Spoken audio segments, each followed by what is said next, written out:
Rex Booker. What's going on, y'all? TVE Trucking. I know y'all been waiting on an update for me about this truck. I was almost out of business. Really close to being out of business because with everything going on, holidays, whatever, I just didn't have tens of thousands of dollars to dump into this truck. So let's talk about this truck. This truck had a bad rebuild. Yeah, all that money was 20 grand down the drain. I got a broken ring somewhere. I got nasty smoke, nasty gray smoke coming up out of my engine bay. So I had called a guy who rebuilt my truck because we fell out over $900. I told him I didn't owe him $900 because he broke my radiator. What did he break? Let me show you. See that? Yeah, that's what I've been having to do for the past 4 months. So I've had to keep putting epoxy on it, and then I put the epoxy shit on it, then I spray it with this Flex Seal shit, and it lasts for like maybe 2 or 3 trips. So I'm saying about 1,500, 2,000 miles, and I had to take all of that shit off and do it all over again. So that's how this radiator is going to cost me more than $900. But I paid him $4,000 up front to do the work. So I don't want to hear no shit about the money. It seems like that's all he cared about. All I cared about was getting my fucking truck rebuilt the right way. So everything was done. He beat my pistons in with a fucking rubber mallet. That's probably how they got broke. My rings got broke. So, but that was months ago. I don't want to talk about that anymore. My front gear housing, the front gear housing is making a shitload of noise from where that shit's not lined up right. So, I had a code that popped up last month for rare fuel pressure. I had a rare fuel pressure line. So I checked. I went to like 2 different mechanics. I had 3 different people put it on the computer. It was like they don't see what's wrong with it. There was nothing leaking at the time. None of these were leaking. None of these are your fuel rail. That's your fuel rail right there. All these lead to, this goes down, leads to your injectors inside your engine.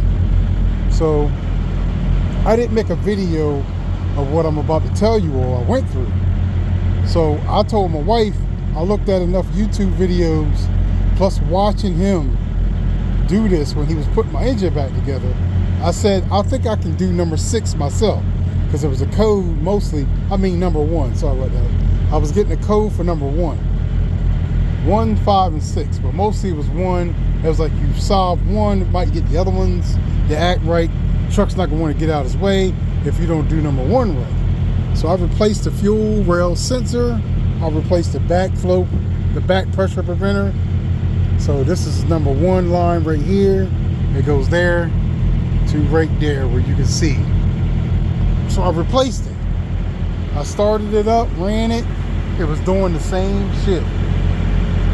Fuel rail pressure leak, fuel rail pressure leak. So I said, well, maybe it's I told my wife, maybe it's number 5 or number 6. But I can't take a load if that shit's coming on. Because what happens when you have a fuel pressure leak, the truck needs to build pressure to have power. You have no power if you have no pressure. So I went on to order injector number 5 and injector number 6. If you look, this is injector number 5, that's injector number 6. So I said, well, I'm just going to replace injector number 5 and injector number 6. So, all right, I looked at the specs. The specs was 60 pounds. Over that, 30 pounds for the injector, tighten it down. So when I went to go take the lines off, I went to go prep it to be ready when it comes, because that was going to be my last hurrah. If after that, I was fucking done. So I took this line off that you see here. I took this line off, and then I took this line off. So I took both the lines off, and then I went to go see what socket fit on there. So it was like an 1.16" socket. So I went to go put the socket on with the extension, and I noticed it was hand tight. Like it was loose, like it was really loose. So I'm like, what the fuck? So then it clicked. That's what my issue was. My issue wasn't something you could see. My issue was coming from inside. So I went down. The injectors were supposed to be 30 pounds. They were nowhere near 30 pounds. They had to been like, I put my wrench on 15 pounds. It wasn't even that. Then I put it 30. Wrench, locked in, went to 30. Wrench. So I did all 1, 2, 3. I did all 4 of those. Went back and did them all the ones up top. Took the warren off the warren harness, inject the warren harness, tightened them all down to 30 pounds. So then I went back. These are supposed to be 60 foot-pounds of torque. So then, wrenching, they were not on 60, wrenching. Then finally locked down to 60, wrenching down to 60, wrench down, that one, wrench down to 60. And I told my wife, I said, I guarantee you this whole time, that's what my issue was. These lines were loose, but they wasn't loose where they were leaking on the outside. They were leaking on the inside of the engine. And that's what happens when he was using crescent wrenches when he put my stuff together. So he didn't go by pounds. He went by how it felt. And 4 months later, all that shit fucking comes loose. And I'm sitting up here thinking, I need a fuel pump and some other shit. Motherfuckers like, oh, you need injectors. It's your rebuild. You got your blow-by is causing your codes to go crazy. All this dumb shit they was telling me. And the whole time it was because the fuel rail pressure was coming from leaking injectors inside, which made 3 of my injectors go bad. So I wish I had made a video of me, because it was something for everybody to remember. But I replaced the first injector. I went by the book, followed all the videos I could find, asked a couple of mechanics for their opinion on it. Went by the book, replaced it, worked fine. Replaced number 6 was the last one I did. And now when I get home, I'm going to do number 5. But number 5 also went bad during the time it was loose. I don't know if it burnt them out or whatever, but the only good thing I solved, besides the shady ass fucking rebuild I did solve the shaking issue. All the non-stop, you put your hand on this tire and my hand would just shake non-stop. That stopped once I replaced the number 1 injector, number 6. I'm gonna do the number 5. I should get all my power back. But yeah, the radiator thing and the my rebuild is fucked up, man. It's fucked up. And it's so fucked up because I almost lost everything with just pulling $20,000 out my ass. I had, you know what I mean, my daughter helped me out. She lives out in Cali. She helped me out the best she could. You know what I mean? And I think she bought the head for me. That's a brand new head that's on here. She bought the head. That's a brand new head. I bought the rebuild kit and everything else. Man, it's like, then he took a whole fucking month to do it, and then to do it and not do it right. And I just been going back for the past 4 months, tightening up shit that's loose. This falling off, that was falling off. My fucking air compressor, he has nothing to do with that. But they also said some of my blow-by maybe be coming from a bad air compressor, but I could smell it. Like, you could just smell the oil. Like, it's a busted ring. I know what it is. So I don't know how far I can get with a bad rebuild and blow-by. So my goal was to make it the next 4 months. So that'd be 8 months in all if I make it with the blow-by. So make sure everything else works the way it's supposed to work. I also bought a brand new turbo, because after the rebuild, which I didn't need at the time, because the oil that was in, I also replaced this reservoir. This is brand new. I put this on my, I'm telling you, if you're gonna be an owner operator, you better learn to turn some wrenches. That's all I can tell you, bro, because you're gonna be broke if you don't learn to turn wrenches. So the turbo, it comes to find out, this is what happened. When I broke down, I had oil in my reservoir. Like my whole reservoir was just oil everywhere. Oil, everything's filled up with oil. So they was like, oh yeah, your truck's making oil, you need a rebuild. You need a rebuild. But guess what? It wasn't the oil cooler. They said it was either the oil cooler, it was that. So it might have been the oil cooler. We never know. But the culprit the whole time was the turbo. It was the turbo. And I should have known, but because I'm not a mechanic, I didn't know that when I blew that right there, see that? That's a back pressure gauge. I blew 2 of those. Right then, a light should have went off. Hey man, you need to get the turbo checked. Something's not right. And then that hose blew, and it was just making it like it was a real whining noise. So every mechanic I ran into said, it's your air to air. Your air to air is what's making all of that noise. Come find out the whole time, after he got done with my rebuild, we went on a test drive. He's going 75, almost 80 fucking miles an hour in my fucking truck. Like, I don't know how you break in a truck doing 80 miles a fucking hour. But the turbo blew out. The old turbo blew out. So we get it back to his yard.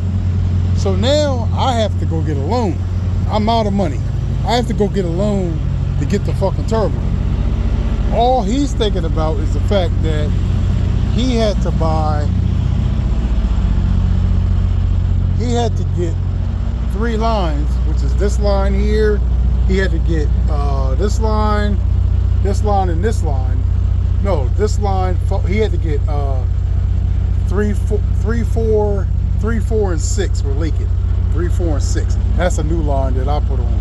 That's number 1. So he had to get those. So he pitching a bitch about this $900. So I'm like, look, man, you're not gonna get shit from me if I don't hit the road.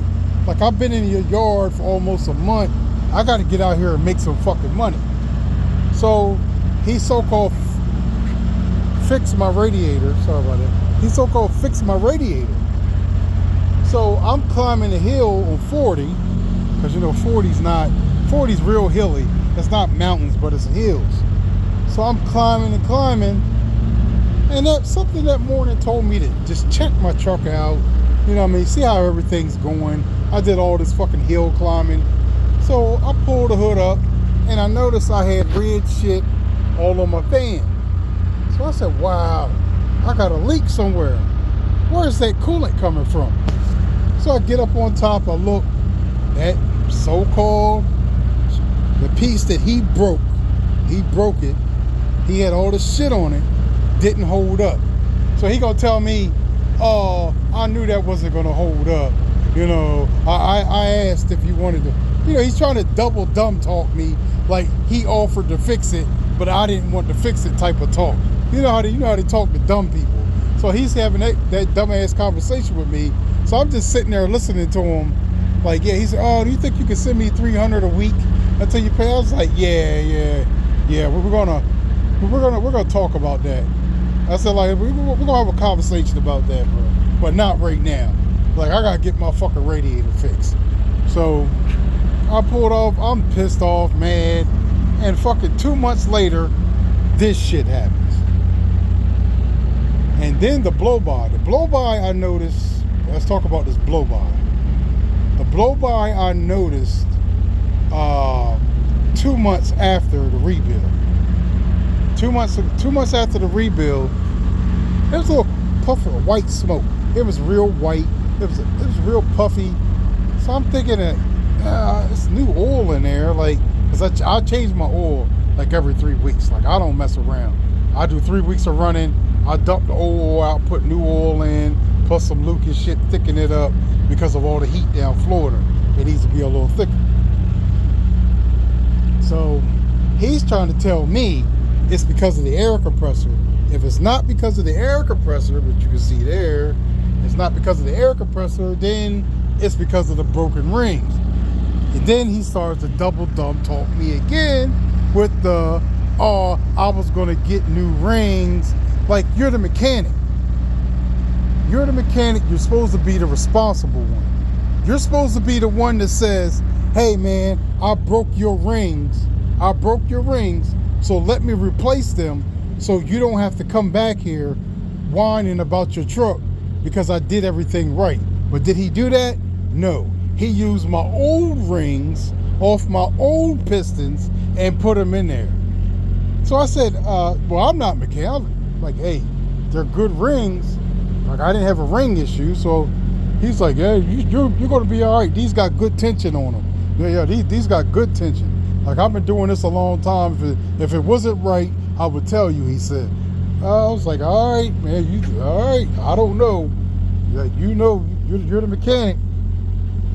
So, yeah, and that's what happened. And I trusted somebody I had no business trusting. He lied to me. He's a real petty, broke-ass mechanic who fixes shit in his backyard. He was recommended to me by somebody else. So if you're in the lower part of Georgia and some guy who looks like a big-ass Indian offers to fix your shit, you let him work on your shit. You need to know, don't let him do your rebuild. Now, he can fix everything else. He can do your tires, your brakes. If you got a busted line, he's good at that shit. He's an older, big-ass fucking dude. So, you know what I mean? He can do all the shit, your shocks. If something happens with your drivetrain, your transmission, or your what's that there? Your thing in the back. He can do that stuff. But do not go to a backyard mechanic to get your rebuild done. Do not do that. Do not take your shit to a shop where if something fucks up, they're going to be accountable for it. And they're going to say, hey man, we fucked up. We broke your rings. We're going to replace the rings. We're going to fix your shit. Don't go for some broke ass fucking mechanic who can't even afford to replace broken rings. You gotta watch these guys, man. These guys, I've met some bad people out here in this mechanical world, and it's bad out here, y'all. I'm telling you. If you find a mechanic you can trust, you better stick to him like glue. And I mean like fucking glue. He better be the only one that you go to when you have to have serious mechanical shit done to the inside of your truck. Other than that, you better pick up a book, look on YouTube, you better figure out how to replace your AC compressor like I did. You better figure out how to buy these lines, replace these lines like I did. You better figure it out.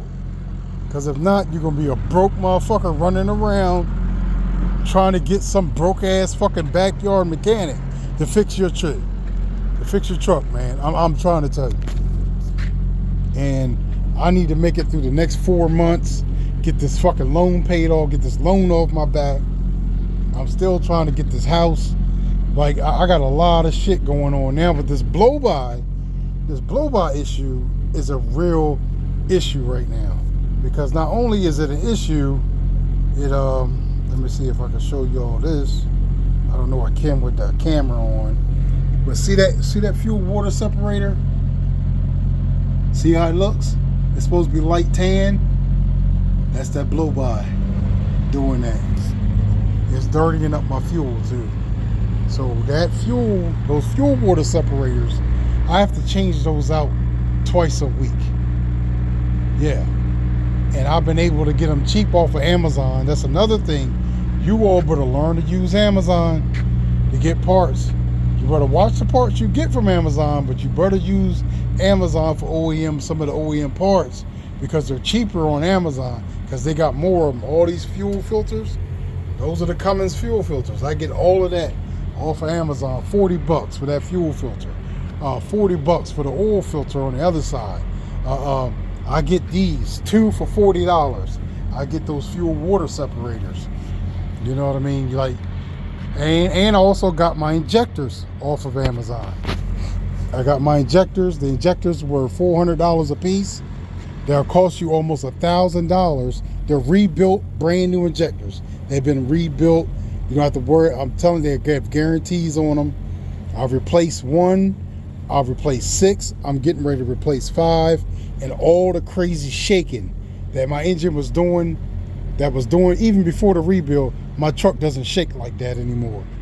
It does not shake like that anymore. That's because I fixed those injectors. But I did it myself.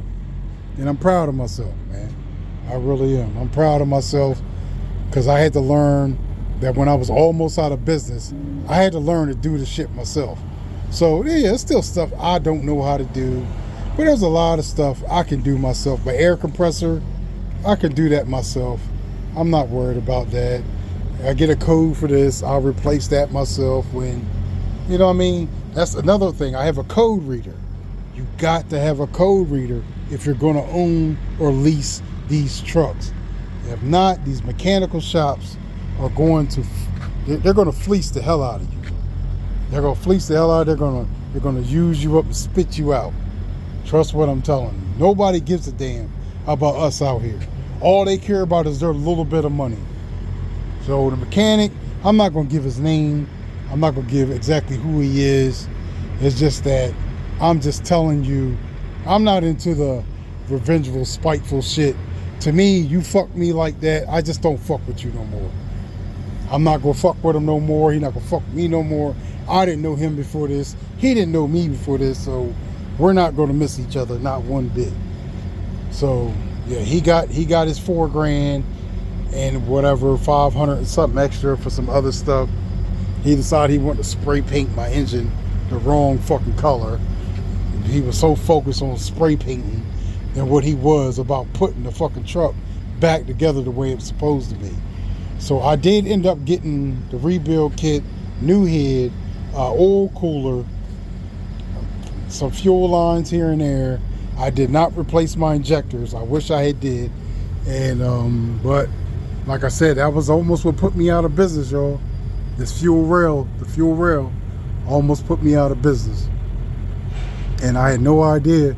But can you imagine what a shop would have charged me to take that top off that engine and do what I did?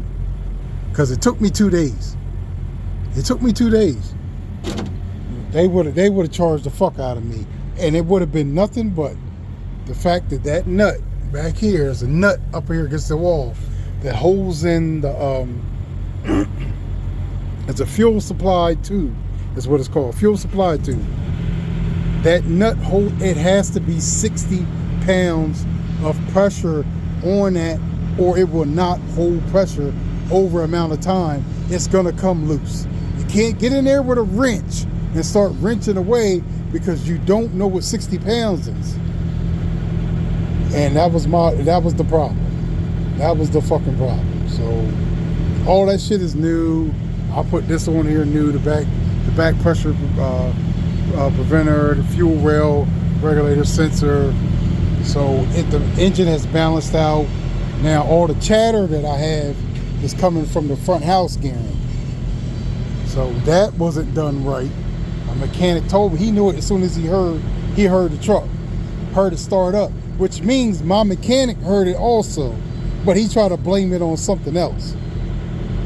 So the old parts. That's what he would say, old parts. You got old parts on your truck. No, I ain't no fucking old parts, bro. It's not the old parts. It's what you did. So this is TBE. I'm out. That's an update. That's an update on Black. Peace out, yo.